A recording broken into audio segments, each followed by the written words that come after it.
Hello everyone and welcome back to another video from Apps Academy. In this video, I'm going to show you how to delete your account on the Twitch app. So let's get started right away.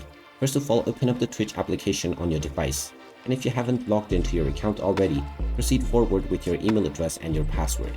Once you are logged in and taken into the homepage, if you wish to delete your profile, tap on the profile button at the bottom right corner and then tap on Account Settings. From the Account Settings page, just tap on the account option and now you will see the disable as well as the permanently delete account option. Go ahead and tap on whichever option you wish to use and you will be asked whether you are sure that you wish to delete your account.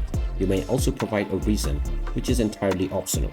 After providing your reason, you can tap on the delete account button and you will be asked to enter your password.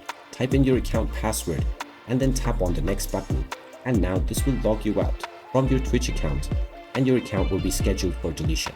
If you don't log back in for another 3 weeks, then your account will be permanently deleted. And there you have it.